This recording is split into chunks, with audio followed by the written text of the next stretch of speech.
सार्थ तुकाराम महाराज गाथा अभंग 1076. तटाच्या जातीला नाही भीड भार, लाता मारी थोर लहान नेने. तटाचे जातीला नाही भीड भार, लाता मारी थोर लहान नेने. परी तो त्या विशेष मनुष्य होनी, खरी खंडमान वाढीलांचा. परी तो त्या विशेष मनुष्य होनी, खरी खंडमान वडिलांचा. बिरसा गाढव मायना बहीण, भुके चविवीन भलतेची. बिरसा गाढव मायना बहीण, भुके चविवीन भलतेची. तुकया बंधू म्हणे बोकड मातले, न विचारिता पुले तोंडी मुते.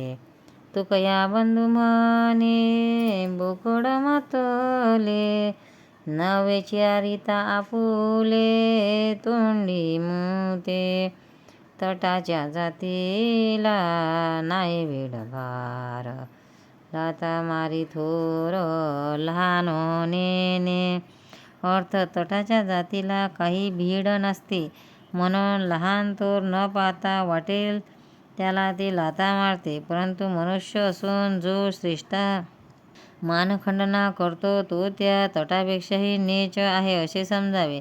जी आपली आई बहीण न जाणता वाटेल तसा शिव्यागाळ करतो तो गाढवाची अवलाद आहे असे समजावे. तुकया बंधू म्हणतात, जो बोकड माजलेला असतो तो काही विचार न करता आपल्या तोंडातच मुततो. सार्थ तुकाराम महाराज गाथा अभंग 1077. माय झवे खर गाढवाचे बीज, ते ऐसे सहज कळो येते. अपमानिले जेणे श्रेष्ठाचे वचन, तेची त्याची खून ओळखावे. अपमानिले जेणे श्रेष्ठाचे वचन, तेची त्याची खून ओळखावे. मद्यपी तो पुरा अधम जातीचा, तया उपदेशाचा रागवाया. तुकया बंधू म्हणे पिसाळले सोने, आप परतीने न विचारावे. तुकया बंधू म्हणे पिसाळले सोने, आप परतीने न विचारावे. अर्थ: जो मनुष्य श्रेष्ठांचे वचन धिक्कारतो तो गाढवाच्या पोटाचा आहे असे समजावे.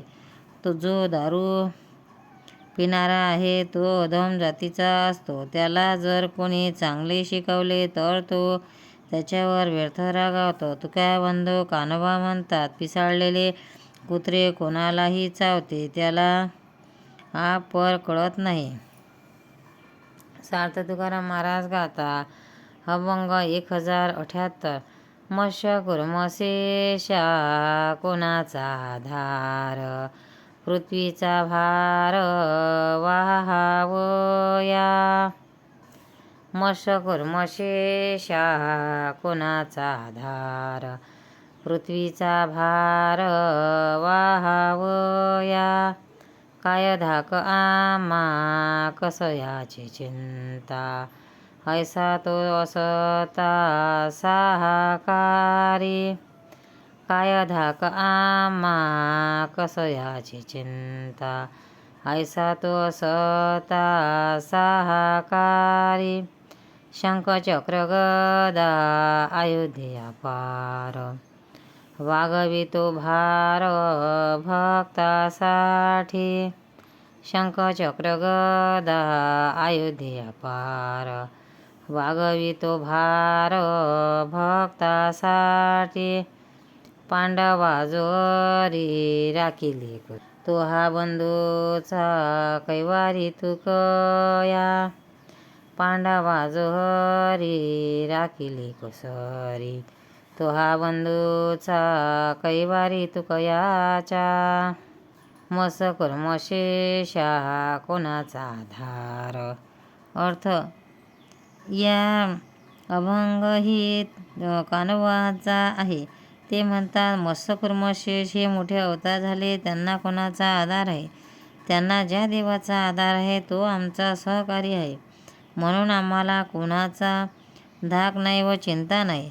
आपल्या भक्तासाठी आपला देव शंख चक्र गदा आणि इतर अनेक शास्त्रांचे ओझे वागवित आहे. पांडव लाखेच्या घरात सापडले होते.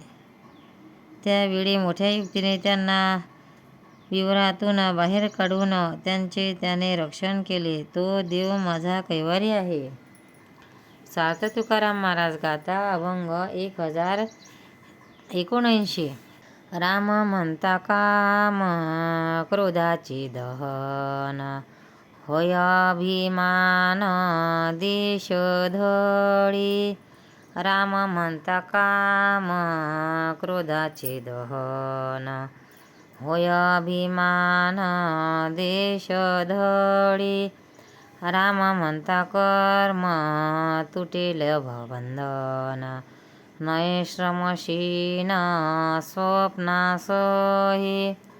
राम म्हणता कर्म तुटेल भवबंधन नये श्रमशीन स्वप्नासही.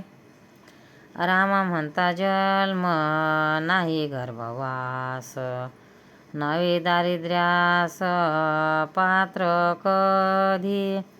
राम म्हणता जन्म नाही गर्भवास नवे दारिद्र्यास पात्र कधी. राम म्हणता यम शरणागता बापुडे अढळ पद पुढे कायो तेथे. राम म्हणता यम शरणागत बापुडे अढळ पद पुढे कायो तेथ. राम म्हणता धर्म घडीती सकळ तिमिर पडत नाशे हेडा. राम म्हणता धर्म घडती सकळ तिमिर पडत नाशे हेडा. राम म्हणतात म्हणे तू कया बंधू तिरजेल भवसिंधू संदेह नाही. राम म्हणता म्हणे तू कया बंधू तिरजेल भवसिंधू संदेह नाही. राम म्हणता काम क्रोधाचे दहन होय अभिमान देश धडी.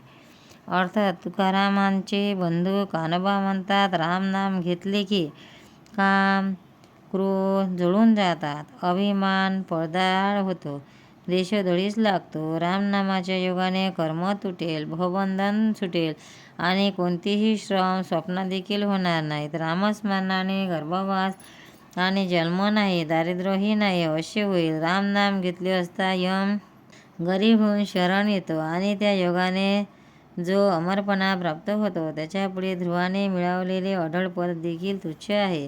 रामनाम उच्चारले म्हणजे सर्व धर्म त्यातच भरतात आणि अज्ञानरूपी अंधाराचे पटल क्षणात जाते. रामनाम उच्चारले असता मनुष्य भवसागरातून पलीकडे जाईल यात संशय नाही. सार्थ तुकाराम महाराज गाथा अभंग 1080. मरोनी जाईन गुण नामावरोनी तुझ्या चक्रपाणी माय बापा.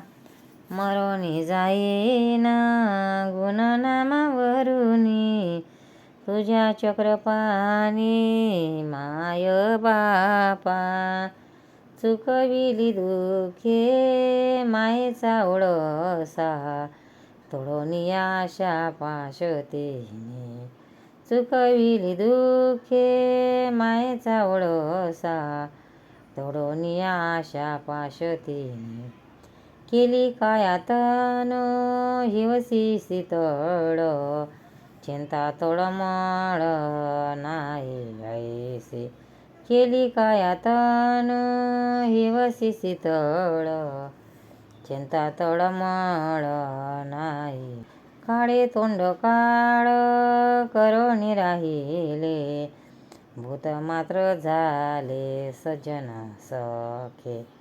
काळे तोंड काळ करोनी राहिले, भूत मात्र झाले सज्जन. तुकया बंधू म्हणे अवध्या देश दिशा, मुक्त रे परेशा तुझ्या पुण्य. तुका बंधू म्हणे अवध्या देश दिशा, मुक्त रे परेशा तुझ्या पुण्य. अर्थ तुक्या बंधू कानबा म्हणतात, देवा चक्रपाणी मायबापा, मी तुझ्या गुणावरून नामावरून माझा देह ओढून टाकेन, कारण त्यांनी माझी माया दूर केली, दुःखे चुकवली, सर्व आशातून मला मुक्त केले. त्रिवितापाने मी संतप्त झालो होतो, तो शीतळ झालो, म्हणून मला आता चिंता नाही, तळमळ नाही. हा तोंड काळे करून आता धुळी मारून बसला आहे, आणि सर्व जीव मात्र माझे आता आत वर्ग झाले आहेत. हे देवा, तू सर्वेश आहेस, परेश आहेस, म्हणून त्यामुळे मला दाई दिशातून मुक्तीचा अनुभव येत आहे. पंढरीनाथ भगवान की जय. तुकाराम महाराज की जय.